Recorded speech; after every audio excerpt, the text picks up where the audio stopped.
Hey, if you're planning on coming to Paris for the Olympic Games, why? Don't come. Cancel everything. Cancel your flight. Cancel your Airbnb. Cancel your tickets. Mais pourquoi certains Parisiens recommandent-ils aux touristes de ne pas venir au JO de Paris? Cette tendance TikTok n'est pas passée inaperçue auprès du New York Times. Le 14 juin, le quotidien américain a publié un article sur ce phénomène, expliquant que certains Parisiens se défoulent sur les JO et avertissent les visiteurs potentiels que la ville pourrait ne pas donner le meilleur d'elle-même pendant les Jeux. Dans une interview, l'une des vidéastes, Léonora, qui a vécu toute sa vie dans la capitale, raconte: Ce qui m'a incité à en parler, c'est que je sais comment les choses peuvent bien se passer et comment elles peuvent mal se passer.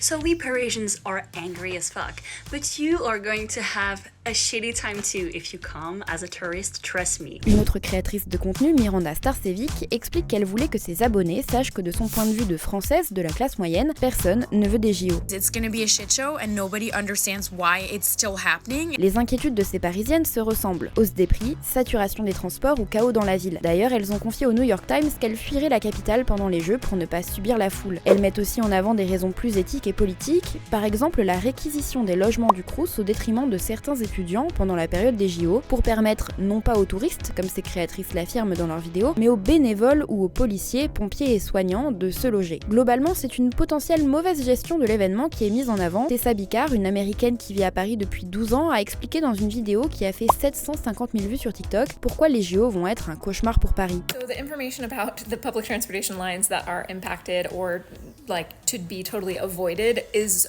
so bad it's almost comical. This is a message literally on the website asking people to use different lines, which is like, that doesn't even make sense. Interrogée par le New York Times, cette grande fan des Jeux Olympiques explique ne pas avoir pu acheter de billets parce qu'ils sont trop chers et impossibles à obtenir. Malgré tout, son point de vue sur le sujet est plus mesuré. Si elle reconnaît que les JO risquent de grandement perturber les transports, elle a déjà réfléchi à des alternatives pour se rendre au travail. D'ailleurs, elle ne compte pas quitter la ville. Paris, c'est chez moi. Je l'aime, confie-t-elle au journal américain. Je suis mariée à un Parisien, donc je peux aussi dire avec une certaine autorité que les Parisiens ne sont pas toujours les personnes les plus faciles à vivre.